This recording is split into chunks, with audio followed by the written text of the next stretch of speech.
हम लोग बात कर रहे हैं डीके ऑफ करंट, ठीक है। तो इस केस में अपने पास क्या है, इस केस में डीके ऑफ करंट के लिए इस केस में क्या है, मान लो अपने पास ऐसा केस रखा गया। देखते हैं कि अपने पास एक बैटरी है, अपने पास एक बैटरी है, यहां से अपने पास इंडक्टर कनेक्टेड है, रेसिस्टेंस भी है, यहां से एक स्विच लगा है आपके पास, ठीक है, एक स्विच लगा है आपके पास, ठीक। और ये दूसरा सर्किट है, ये दूसरा सर्किट है। तो सबसे पहले क्या हुआ, इंडक्टर को चार्ज दे दिया गया, या इंडक्टर को जितना एनर्जी इसको देना चाहिए था अपने पास, हाफ एल आई स्क्वायर, उतना एनर्जी हम लोगों ने दे दिया। सेकेंड केस में क्या किया गया, अब क्या किया गया, कुछ टाइम बाद जब इंडक्टर अपने पास चार्ज हो चुका है, तब इसको आपने यहां स्विच कर दिया, मतलब फाइनल ऊपर वाला सर्किट कट जाएगा। तो after the key is closed, तब अपने पास क्या सिचुएशन बना, तब अपने पास बस एक इंडक्टर है और नीचे एक रेसिस्टर ही मान लेते हैं, इसी को मैं रीअरेंज कर रहा हूं, ये है एल और ये है आर। तो नीचे रेसिस्टेंस है और ये सर्किट बन गया एल आर, ठीक है। अब इसमें डीके ऑफ करंट होगा, मतलब क्या है, डीके ऑफ करंट का कहने का क्या तात्पर्य है कि करंट डिक्रीज होगा, उसका एक्सप्रेशन निकालिए, ठीक है।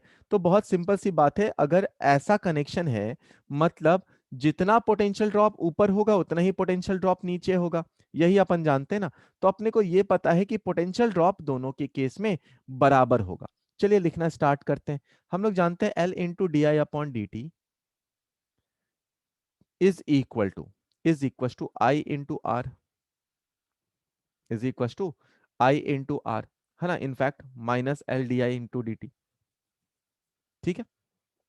चलिए, तो डी आई अपॉन आई को एक साथ ले ले, और इधर क्या आ गया, माइनस आर अपॉन एल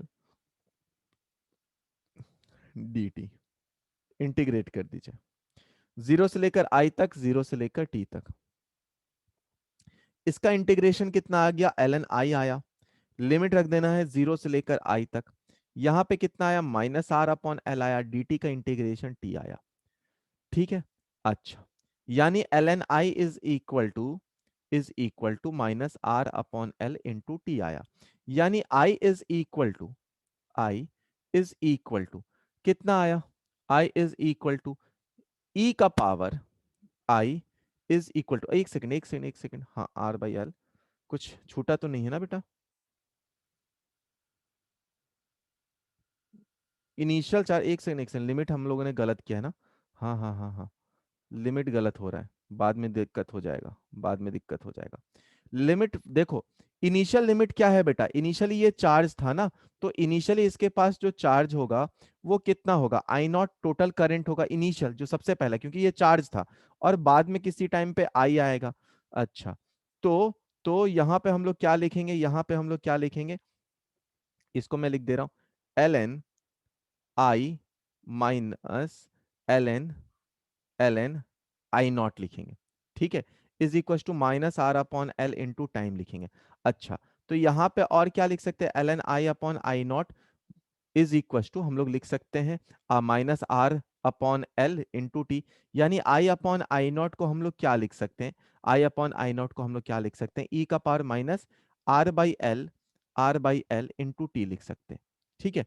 तो I is equal to current is equal to कितना हो जाएगा, मैक्सिमम आई नॉट ई का power minus R upon L into t लिख सकते हैं, ठीक है। ये हो गया करंट डिक्रीमेंट का एक्सप्रेशन। देखो, करंट एक्सपोनेंशियली डिक्रीज कर रहा, अब यहां पर वही सारी चीजें हम लोग जो देखे थे वही वापस से लिखते हैं कि अगर t is equal to zero है, अगर t is equal to zero पे करंट कितना है, यानी e का पावर जीरो, उसकी वैल्यू तो वन हो जाती है, यानी I की वैल्यू उस केस में कितनी हो जाएगी, I naught. But t is equal to अगर इनफाइनाइट ले ले, तो e का पावर माइनस इनफाइनाइट कितना हो जाएगा, जीरो हो जाएगा, यानी I इज इक्वल टू कितना हो जाएगा, आई नॉट ई का पावर माइनस इनफाइनाइट, यानी इसकी वैल्यू जीरो होगी, यानी फाइनली ये जीरो हो जाएगा। अगर टी की वैल्यू टाउ पे रख दिया जाए, है ना, तो क्या होता है हम लोग जानते हैं, टी की वैल्यू टाउ रख दिया जाए, यानी आई इज इक्वल टू कितना हो जाएगा, ये हो जाएगा आई नॉट ई का पावर, और टाउ क्या होता है, एल अपॉन आर, याद है ना, tau is equal to L upon R. तो ई का पावर -1 हो जाएगा, यानी इसकी वैल्यू कितनी होगी, हम लोग जानते हैं आई इज इक्वल टू कितना होगा, आई नॉट इंटू 0.37 के बराबर होगा। ठीक है, अगर इसका कर्व आप ड्रॉ करें बेटा, इसका कर्व ड्रॉ करें, तो चलो यहाँ पे करंट लिख लिया, यहाँ पे टाइम लिख लिया, यहाँ पे टाइम, यहाँ पे करंट लिख लिया, टाइम और करंट लिख लिया। तो क्या लिखेंगे बेटा, आप कर्व देखो कैसा है, इनिशियली कर्व में करंट कितना था, आई नॉट था, और फाइनली कितना हो रहा है, 0 हो रहा है, यानी इनिशियली करंट मैक्सिमम था, उसके बाद फाइनली क्या हो रहा है, करंट डिक्रीज होता जा रहा है, और फाइनली ये इनफाइनाइट टाइम पे जाकर 0 को मिल जाएगा।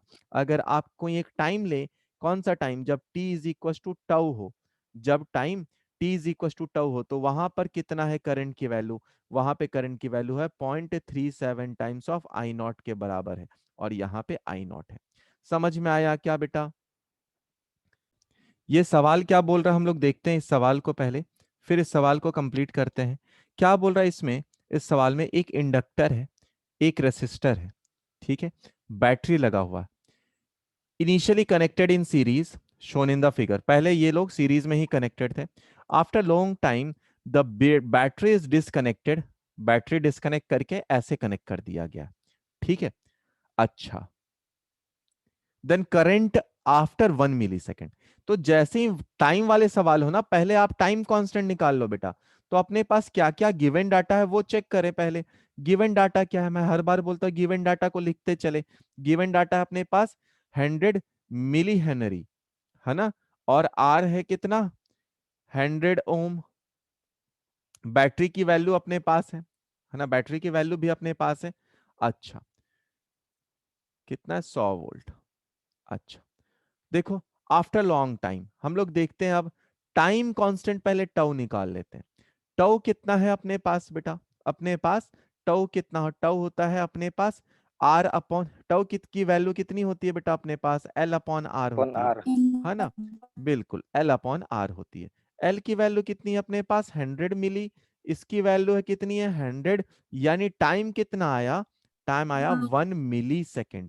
अब देखो टाइम 1 मिली सेकेंड है, और ये भी 1 मिली सेकेंड में पूछ रहा, और 1 मिली सेकेंड में अपन जानते हैं कितना होता है करंट, करंट की वैल्यू कितनी होती है, आई की वैल्यू आई नॉट इंटू ई का पावर -1, जिसकी वैल्यू हम लोगों ने 0.37 निकाला था, यानी करंट की वैल्यू कितनी होगी, आई नॉट अपॉन ई के बराबर, यानी 1/e के बराबर, यानी पहला ऑप्शन।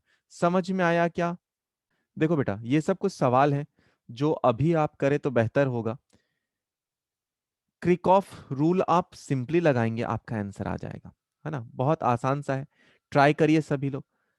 क्या बोल रहा, बस एक पॉइंट से दूसरे पॉइंट आपको जाना है और उसके लिए पोटेंशियल बताना है, ठीक है। आई है कितना, 4 एम्पियर, और रेट जिससे इंक्रीज हो रहा है वो 10 का पावर 3 है, मतलब D I upon D T कितना है अपने पास, 10 का पावर 3 है, ठीक है। तो ईएमएफ लिखना स्टार्ट करें, हम लोग क्रिकॉफ का रूल जानते हैं, उसने क्या बोला, क्रिकॉफ के रूल से चलते जाते हैं, वी ए माइनस, इधर से जा रहा होगा करंट आई, तो -IR, यानी आई की वैल्यू कितनी है अपने पास, 4 × 1, ये आया। देखो प्लस से लेकर माइनस, मैंने बताया था आपको क्या रूल था, फाइनल में जाइए, जो जा रहा आप लिख दीजिए, तो फाइनल में माइनस गए हैं, -12 वोल्ट, ठीक है, इधर से इधर गए हम लोग। अब देखो इससे अक्रॉस जाते हैं हम लोग, जब भी इंडक्टर को क्रॉस करेंगे तो -LdI/dt लिखेंगे, एल की वैल्यू 5 मिली है ना, 5 × 10 का पावर -3, इंटू इंटू रेट अपने पास कितना है, 10 का पावर 3 के बराबर, इज इक्वल टू वीबी, पहुंच गए। अपने को क्या चाहिए, अपने को वीबी माइनस वीए चाहिए, चलो इन दोनों को हम लोग कैंसिल कर देते हैं, इन दोनों का हम लोग कैंसिल कर दिए, तो वीबी माइनस वी ए चाहिए, वी ए को उधर ले गए, ये आया 4, ये आया 12, ये आया 9, 12 5, तो 12 + 9 कितना हो गया बेटा, 21, तो -21 वोल्ट, यही हो गया आंसर, ठीक है। ये है सीईटी टाइप के सवाल जिसमें आप आराम से निकाल सकते हैं। इस सवाल को भी करने का ट्राई करें, सेल्फ इंडक्टेंस अपने पास दिया हुआ है, आज के लेक्चर में हम लोग मॉर्निंग में किए थे, ये भी दिया हुआ है, तो सेल्फ इंडक्टेंस L1 अपने पास दिया हुआ है 2 मिली हेनरी, L2 दिया हुआ अपने पास 8 मिली हेनरी। अच्छा, आगे देखते हैं, are placed so close to each other that effective flux in one coil is completely link with another coil, ठीक है, is completely link with another coil. Then mutual inductance, बेटा अभी हम लोग जाने थे कि mutual inductance is equal to coefficient of coupling under root of L1 into L2। जब पूरा का पूरा फ्लक्स जा रहा, मतलब K की वैल्यू 1 हो गई, मतलब M की वैल्यू क्या हो गई, under root of L1 into L2 कर दो, 2 इंटू 8 16, अंडर रूट ऑफ 16 4, कहानी खत्म। समझ में आया? जिनका आया। सवाल क्या बोल रहा है अपने पास, सवाल क्या बोल रहा है कि लेंथ दिया हुआ, फिक्स लेंथ दिया है L and R, self inductance L है। तो अब सेल्फ इंडक्टेंस का फॉर्मूला अपने को याद होना चाहिए। वो क्या होता है, mu not into pi square into N square into R square into L, है ना, पाई इंटू आर स्क्वायर। ठीक है, सेल्फ इंडक्टेंस अपने पास, सेल्फ इंडक्टेंस, ठीक है, क्या होता है सेल्फ इंडक्टेंस का फॉर्मूला अपने पास, L is equal to mu not into pi square, pi square होता है कि आर, पाई स्क्वायर होता है क्या, हाँ पाई स्क्वायर होगा, बिल्कुल होगा, into N square into R square into L. ये याद है क्या अपने को, ये याद है क्या अपने को, हेलो बेटा, याद है क्या अपने को, ये याद है क्या अपने को, चलो डिराइव कर ही लेते हैं, क्या दिक्कत है। चलो अपन देख लेते हैं एल का इक्वेशन क्या था, निकाल लेते हैं अपन, कोई बात नहीं। मैग्नेटिक फील्ड इंटू एरिया, तो मैग्नेटिक फील्ड था mu not into I into area था, नहीं सही बात है, नहीं था, N L into pi R square. ठीक है, यहां से हम लोग निकाले थे सेल्फ इंडक्टेंस की वैल्यू, कितनी थी वो, mu not times of pi into N square into into R square into L. ठीक है, ये आया था अपने पास। तो अब देखो इसमें क्या क्या बोल रखा है अपने पास, ठीक है। तो अपने पास सेल्फ इंडक्टेंस का फॉर्मूला क्या है, mu not pi N square R square into L है। चलो इसमें से क्या क्या बोल रखा है अपने पास, सब कुछ सिर्फ आर और लेंथ में है, तो एल प्रोपोर्शनल टू किस में है, किस में है, एन स्क्वायर इंटू एल है। ठीक है, नहीं आर स्क्वायर इंटू एल है, यही है अपने पास। ठीक है, ट्राई करिए, अब देखें ट्राई करके आता है क्या, अब देखें ट्राई करके आता है क्या। हम लोग बहुत आराम से सवाल को बना सकते हैं। देखो बेटा क्या आया, L1 को L रख लिया, पहले था आर स्क्वायर इंटू एल, दूसरे के लिए आया L1, उसके लिए दूसरे के लिए आ गया L1। तो यहाँ पर और क्या क्या चीजें थी, आर की वैल्यू कितनी होगी, R/2, R/2 का स्क्वायर, है ना, R/2 का सेम वायर, रुको रुको रुको, एन स्क्वायर भी तो आएगा, और यहां पर N1 स्क्वायर इंटू एल, है ना, L/2। चलो N1 को हम लोग कैसे निकालेंगे, अब वो बात आता है कि सर N1 को कैसे निकालेंगे।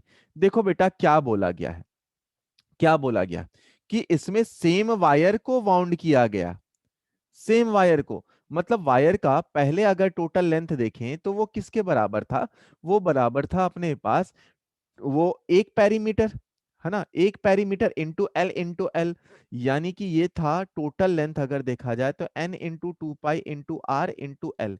देखो ये क्या मैंने बोला, मैंने क्या बोला कि अगर यहाँ पे वायर है ऐसे लपेटा होगा, तो पेरीमीटर कितने के बराबर है, 2 पाई आर, और इसका लेंथ है, ठीक है, और इसमें एन नंबर ऑफ टर्न्स है, तो टोटल टर्न कितने हो गए, एन इंटू एल हो गया, और एक टर्न में लेंथ है पाई आर, तो टोटल टर्न है एन इंटू एल, और एक टर्न में है लेंथ पाई आर। ठीक है, तो अब ये सेम रहने वाला है, तो एन डैश की वैल्यू कितनी होगी बेटा, से एन डैश की वैल्यू कितनी होगी, ये आ गया 2 पाई अपने पास कांस्टेंट है, एन डैश हम लोग निकाल रहे हैं, ये आया R/2 into L/2 into N into N into दूसरा क्या, आर इंटू एल, यानी एन डैश की वैल्यू कितनी आ गई बेटा, 4n के बराबर। ठीक है, एन डैश की वैल्यू आई 4n के बराबर। क्या यहां तक सबको समझा, क्या यहां तक सबको समझा, अगर यहां तक हम लोग समझ चुके हैं तो अब बस सिंप्लीफाई करने की जरूरत है, बस एल अपॉन एल अपॉन कितना कितना अपने पास है, यहाँ पे है एल डैश, ये है R square into N square into length divided by, ये है आर स्क्वायर अपॉन 4, है ना। अब देखो N1 की वैल्यू या एन डैश की वैल्यू हम लोग कितना लाए थे, 4n के बराबर, तो ये आया 16 into N square into L/2, तो ये कट के 2 बचेगा, बाकी सब कुछ कैंसल आउट हो गया, सिर्फ डिनोमिनेटर, मतलब ये आया 1/2 इज इक्वल टू, यानी L dash is equal to आया अपने पास 2l के बराबर। ये हो जाना चाहिए आंसर, यानी ऑप्शन नंबर 1 होना चाहिए। ठीक है, अगले सवाल पे आते हैं हम लोग बेटा। अगले सवाल को पढ़ते हैं, देखते हैं सवाल कहना क्या चाहता है। कि length of wire required to manufacture a solenoid L, solenoid inductance L, length L. अच्छा, तो अभी अभी हम लोगों ने एल के लिए कुछ कुछ इक्वेशन लिखी थी ना, L is equal to mu not, I guess सही होगा तो बता देना, L into N square into pi into R square into L. यही था अपने पास, इंडक्टेंस का भी अभी हम लोगों ने डिराइव किया था। ठीक है, ठीक है, अभी अभी हम लोगों ने डिराइव किया था। आ जाइए, अब एक्स लेंथ अगर हम लोग निकालना हो तो हम लोग कैसे निकाले थे, अभी भी ये बात भी हम लोग किए थे। This is equal to N into L, total number of turns N था, इनटू किसके बराबर था, 2 पाई आर, ये है टोटल नंबर ऑफ या टोटल लेंथ था, एक्स इज टोटल लेंथ। ठीक है, तो इसने वही बोला है कि कितना length of what wire require होगा, मतलब एक्स कितना होगा, ये अपने को निकालना है। ठीक है, ठीक है, ये अपने को समझना है। अब इन दोनों को समझ के ट्राई करिए, देखो बेटा क्या क्या अननोन डाटा है उसको हम लोग हटा दें, इतना ही ध्यान में रखना, अननोन डाटा को अपने को हटा देना है। ठीक है, इस बात को दिमाग में रखते हुए अब इसको ट्राई करो, बोल रहा हूं फिर से, देखो देखो बेटा, अपने पास x को एलिमिनेट करना है। x क्या है, n into L into 2 pi into R. अब मुझे दिख रहा है यहाँ पे n स्क्वायर है, हर r स्क्वायर भी है, तो क्या कर दिया, पाई एक और चाहिए तो ऊपर नीचे पाई से मल्टीप्लाई कर दिया तो पाई स्क्वायर बन गया, क्योंकि यहाँ पे एक पाई ऑलरेडी था। फिर 4 चाहिए, 2 का स्क्वायर 4 होगा क्योंकि सब कुछ स्क्वायर के फॉर्म में जा रहा, तो ऊपर नीचे 4 से मल्टीप्लाई कर दिया। ऊपर में सिर्फ एक एल था तो एल इंटू एल कर दिया, नीचे एक एल से डिवाइड कर दिया, यानी इस पूरे ऊपर वाले टर्म को हम लोग क्या लिख सकते हैं, एक्स स्क्वायर लिख सकते हैं, जो अपने को निकालना है 4 पाई इंटू एल। यानी एक्स की वैल्यू कितनी आ गई बेटा, एक्स की वैल्यू कितनी आ गई, देखो 4 pi capital L into small L upon mu not under root, ये आ गया अपने पास, जो कि है आपका ऑप्शन नंबर सेकंड। समझ में आया क्या कर रहे हैं। एसी जनरेटर क्या होता है बेटा, ये हम लोग अभी चर्चा करते हैं थोड़ा सा। देखो बेटा, ये वो डिवाइस है, जनरेटर देखा है क्या, शादी वादी में देखा होगा बेटा, एक बाहर लगा रहता है, वो इलेक्ट्रिसिटी, उसको पहले आप घुमाते हैं, फिर वो घूमने लगता है, फिर इलेक्ट्रिसिटी प्रोड्यूस होता है ना। तो ये वो डिवाइस है, ये वो डिवाइस है जो क्या करता है, मैकेनिकल एनर्जी को कन्वर्ट करता है, किसमें, इलेक्ट्रिकल एनर्जी में कन्वर्ट करता है। तो पहली बात, ये एक डिवाइस है जो कि कन्वर्ट करता है mechanical energy into into electrical energy. अपने को ये बात दिमाग में रखना चाहिए, हम लोग समझते हैं इसको, बारीकी से चीजों को समझेंगे हम लोग। अब देखो यहां से यहां तक अंदर में एक इलेक्ट्रिक फील्ड है, सॉरी मैग्नेटिक फील्ड है, तो यहां से यहां तक मैग्नेटिक फील्ड है। अब मैग्नेटिक फील्ड में देखो क्या रखा हुआ, एक कॉइल रखा हुआ, और आप इसे रोटेट करते हैं, है ना, यहाँ पे बाहर है, बाहर से आप रोटेट करते हैं पहली, तो देखो क्या होगा, क्या होगा, इसको आप रोटेट कर रहे हैं। अब इसको थोड़ा और चलो बेटा, याद करो हम लोग जब फ्लक्स पढ़ना स्टार्ट करे थे फैराडेज लॉ में, तो उससे पहले मैंने फ्लक्स में क्या बताया था, कि फ्लक्स को चेंज करने के 3-4 तरीके, जिसमें से एक तरीका ये भी मैंने बताया था कि आप कॉइल लीजिए और कॉइल को घुमाना स्टार्ट कर दीजिए। उससे क्या होता है सर, उससे एरिया वेक्टर चेंज होता है। ठीक है, उससे एरिया वेक्टर चेंज होता है। अब फ्लक्स ये घूमना स्टार्ट करा, तो इसमें एक ईएमएफ इंड्यूस्ड होगा, ईएमएफ इंड्यूस्ड होगा, है ना। तो वो ईएमएफ इंड्यूस्ड होगा, जैसे ये जो कॉइल है ना, रेक्टेंगुलर कॉइल, इसको हम लोग आर्मेचर कॉइल बोलते हैं, इसको हम लोग आर्मेचर कॉइल बोलते हैं, कॉइल। अब ये आर्मेचर कॉइल से क्या कनेक्ट होता है, देखो बेटा, देखो बेटा, पहले केस में मान लिया कि यहां से कुछ करंट जाना स्टार्ट करा, ठीक है, यहां से करंट जाना स्टार्ट किया। अब देखना पोलैरिटीज चेंज हो जाएंगी, फ्लक्स चेंज करना है अपने को, फ्लक्स देखना है, तो फ्लक्स देखना है तो अपने को क्या पता, ये अगर इधर जा रहा, ये इधर जा रहा, तो मैग्नेटिक फील्ड की डायरेक्शन किधर, इधर है ना, मैग्नेटिक फील्ड की डायरेक्शन इधर है, तो इस पे फोर्स देख लो किधर लगेगा, इस पे फोर्स देखो, तो फोर्स आप बी आई एल से देख सकते हैं, या क्यू वी क्रॉस बी से भी देख सकते हैं। ठीक है, तो आप इस पे फोर्स देख लीजिए। अब फोर्स देखें, देखो बेटा ये रोटेट होने लगा, रोटेट होने लगा तो इसका एक चार्ज एक पॉइंट इससे कनेक्टेड है, ये स्लिप रिंग से कहलाते हैं। स्लिप रिंग कैसे होते हैं, ऐसे रिंग है, एक इससे कनेक्टेड है और यहां से दूसरा जाकर बाहर में एक और कनेक्टेड है। तो स्लिप रिंग है, एक स्लिप रिंग या एक पोर्शन अंदर आकर कनेक्टेड है इसमें, तो ये हमेशा इसी के साथ कनेक्टेड है और इधर दूसरा वाला इधर से कनेक्टेड है।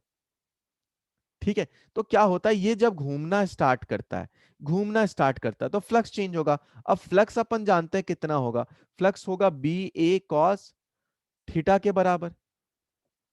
ठीक है, थीटा कितना होता है, थीटा हम लोग जानते हैं ओमेगा टी के बराबर होता है। अगर एक कॉइल है तो ये ठीक है, अगर नंबर ऑफ कॉइल्स हैं तो हम लोग क्या लिख सकते हैं, एन बी ए कॉस फाई जानते हैं। ये घूमना स्टार्ट हुआ, घूमना स्टार्ट हुआ तो बेटा अपने को पता है एक ईएमएफ प्रोड्यूस होगा, एक ईएमएफ कब प्रोड्यूस होगा, तो ये जो ईएमएफ प्रोड्यूस होगा d phi by D t which is equal to, या EMF is equal to minus D phi by D T, तो माइनस। अब इसको डिफ्रेंशिएट कर दो, इसी को पहले मैं लिख देता हूं एन बी ए कॉस ओमेगा टी, हम लोग ये जानते हैं, है ना बेटा। तो इसको और हम लोग लिख दें तो कितना लिख सकते हैं, एन बी ए डिफरेंशिएट कर रहे हैं तो ओमेगा इधर आया, कॉस का डिफरेंशिएशन कितना हो जाता, माइनस साइन हो जाता, ये साइन ओमेगा टी आ गया। ये जो वैल्यू आई है इसी को हम लोग मैक्सिमम ईएमएफ प्रोड्यूस करते हैं, बोलते हैं। तो this is equal to A not sine omega T. अब ए नॉट क्या है, एन बी ए ओमेगा है, ई नॉट है अपने पास एन बी ए ओमेगा। जो करंट प्रोड्यूस होता है बेटा, क्योंकि पोलैरिटीज चेंज होगी, एक बार फ्लक्स इंक्रीज हो रहा होगा फिर डिक्रीज हो रहा होगा, तो पोलैरिटीज चेंज हो रही है, तो क्योंकि पोलैरिटीज चेंज हो रही है मतलब जो करंट प्रोड्यूस हो रहा होगा वो अल्टरनेटिंग सोर्स का होगा, या ईएमएफ जो प्रोड्यूस हो रहा होगा वो अल्टरनेटिंग सोर्स का होगा।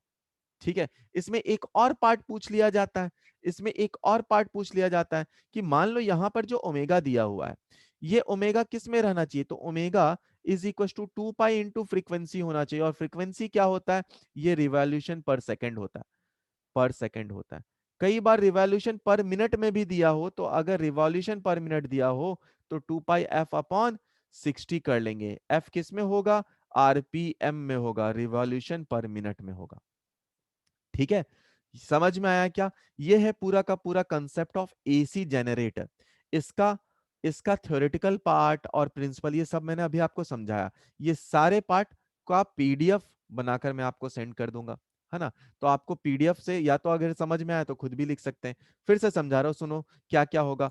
तो अपने पास जो जनरेटर है वो क्या करेगा, वो मैकेनिकल एनर्जी को कन्वर्ट करेगा किस में, इलेक्ट्रिकल एनर्जी में। कैसे कन्वर्ट होगा, इसमें एक आर्मेचर है जो कि परमानेंट मैग्नेट के बीच में रखा हुआ, और इस कॉइल को हम लोग रोटेट करते हैं, रोटेट करते हैं तो ओमेगा से ओमेगा अगर चेंज होने लगा, ओमेगा रोटेट कर रहे हैं आप, यानी फ्लक्स चेंज होने लगा क्योंकि एरिया वेक्टर चेंज होने लगा, और फ्लक्स का फॉर्मूला हम लोग जानते हैं, मान लो एन नंबर ऑफ टर्न्स है तो हम लोग वो भी जानते हैं। अब अगर फ्लक्स चेंज होने लगा तो हम लोग ईएमएफ प्रोड्यूस भी जानेंगे, है ना, फ्लक्स चेंज हो रहा तो ईएमएफ प्रोड्यूस होगा, और जो ईएमएफ प्रोड्यूस होगा वो कितना होगा, वो होगा E is equal to E not sine omega T. E not की वैल्यू क्या, मैक्सिमम ईएमएफ प्रोड्यूस, वो हम लोग लिख सकते हैं। ठीक है, ओमेगा का दो वैल्यूज है, जो हम लोग चाहें तो लिख सकते हैं, टू पाई एफ और टू पाई एफ अपॉन 60। समझ में आया क्या, ठीक है।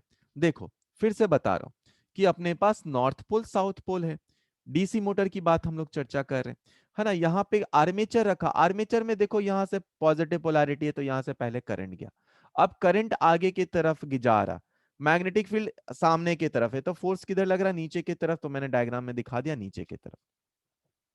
दूसरे वाले में करंट देखो, करंट देखो पीछे की तरफ आ रहा और मैग्नेटिक फील्ड की इस डायरेक्शन में है तो फोर्स लगेगा ऊपर की तरफ, मतलब इस पे जो फोर्स लग रहा वो कुछ ऐसा है, एक जगह नीचे लग रहा और इधर ऊपर लग रहा। ये कौन सा पोर्शन है, ये अपना सी डी वाला पोर्शन है और ये है ए बी वाला पोर्शन। तो इसके कारण क्या होगा बेटा, इसके कारण टॉर्क लगेगा, ये घूमना स्टार्ट हो जाएगा, ठीक है, रोटेट करना स्टार्ट कर जाएगा। अब रोटेट करेगा तो यहाँ पे स्प्लिट रिंग है, स्प्लिट रिंग क्या करते हैं, पर हमेशा कॉन्टैक्ट बना के रखते हैं।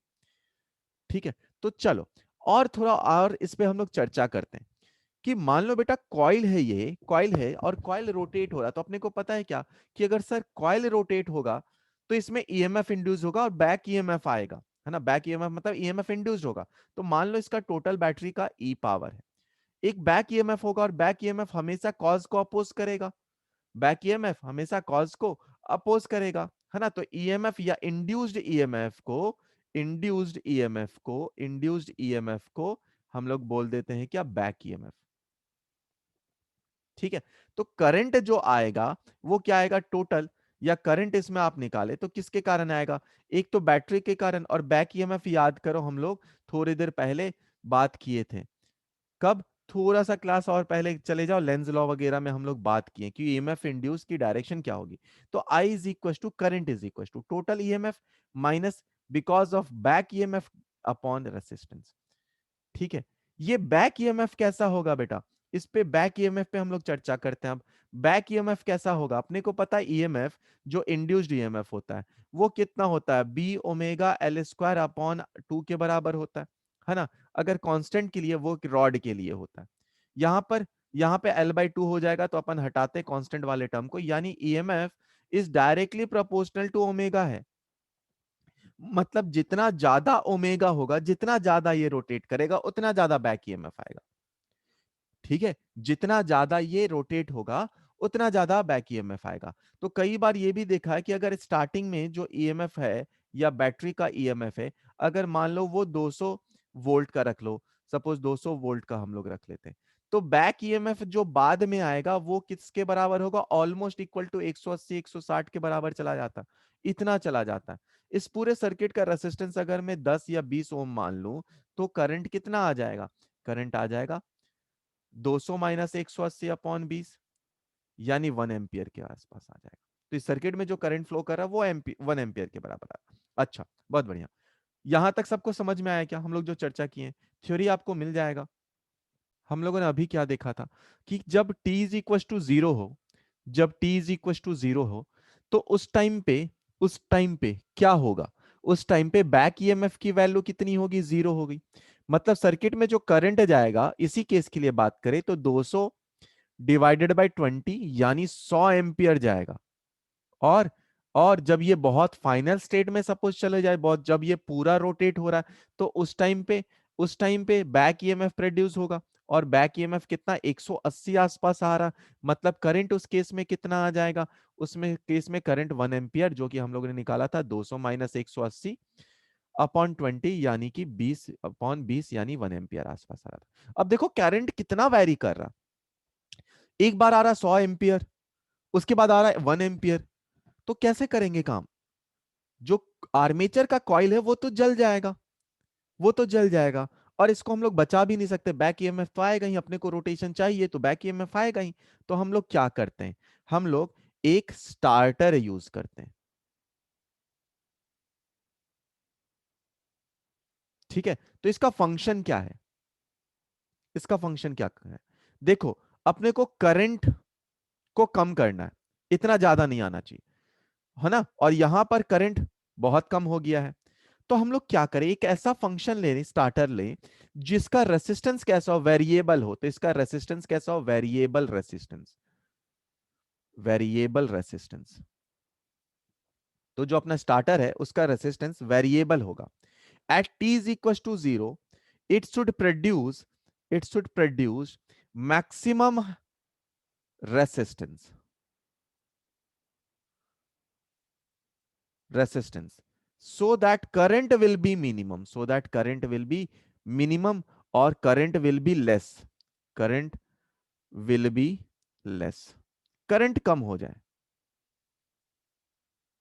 ठीक है।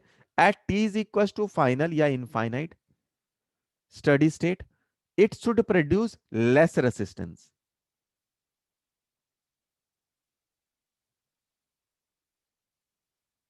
ठीक है, यानी कि ये जो रेसिस्टेंस है ये वेरिएबल रेसिस्टेंस का होना चाहिए। और यहां से अगर इसका डायग्राम बताया जाए तो बेटा इसका डायग्राम कुछ इस प्रकार का होता है। यहाँ पे अपने पास स्प्रिंग लगे होते हैं, और यहाँ से एक पॉइंटेड हेड होता है जो कि वेरिएबल रेसिस्टेंस से कनेक्टेड होता है। और आपके डिपेंड के अनुसार या आपके टाइम के अनुसार, सपोज आप t is equal to zero पे है, तो ये वाला रिंग इधर आ जाएगा, उस टाइम में रेसिस्टेंस बहुत ज्यादा प्रोड्यूस होगा। ये होता है इसका फंक्शन, फंक्शन ऑफ स्टार्टर। समझ में आया। इस सवाल को सभी लोग ट्राई करिए, ये सवाल को हर कोई ट्राई करेगा। मैं आपको पढ़ के सुना देता हूं, एक ideal an idle solenoid coil of cross section area 10⁻⁻⁴ metre cube. तो एरिया दिया है अपने पास, cross section area 10⁻⁻⁴ metre square, has has 500 turn per metre. ठीक है, तो नंबर ऑफ टर्न कितने हैं इसके पास, 500 है पर मीटर में। अच्छा, at the centre of coil another coil is there. तो सेंटर ऑफ कॉइल में अनदर कॉइल है, सपोज इसको मैंने N1 ले लिया तो N2 ले लिया 100 टर्न का। ठीक है, क्लोजली रैप किया जाता है। If the current in the coil changes from 0 to 2 ampere, तो डेल्टा आई की वैल्यू कितनी है, 0 से लेकर 2 एम्पियर तक, यानी 2 एम्पियर है। इन 3.4 मिली सेकेंड, तो डेल्टा टी की वैल्यू दे दी गई है 3.14 milli second. Then EMF produce. अब देखो बेटा, अपने पास फ्लक्स इज इक्वल टू पता होना चाहिए, कितना होता है, एम इंटू आई होता है। अब अगर आप ईएमएफ बताएं तो D phi by D T minus D phi by D T, है ना। तो इसको आप M into D I by D T, D I by D T, तो आपको एम निकालना। D I by D T तो दिया है, डेल्टा आई भी दिया, डेल्टा टी भी दिया, तो अपना काम क्या है, एम निकालना। आप ट्राई करिए इस सवाल को कैसे निकालें। म्यूचुअल इंडक्टेंस, अपन फ्लक्स जानते हैं, flux is equal to mutual inductance into I. EMF क्या होगा, डिफरेंशिएट कर दो, एम को बाहर निकाल दो, D I upon D T दिया हुआ है। म्यूचुअल इंडक्टेंस क्या होता है, म्यूचुअल इंडक्टेंस होता है mu times N1 into N2 into area. तो यहां से आपका सवाल बन जाएगा। ठीक है, काफी बच्चों को आ गया ये।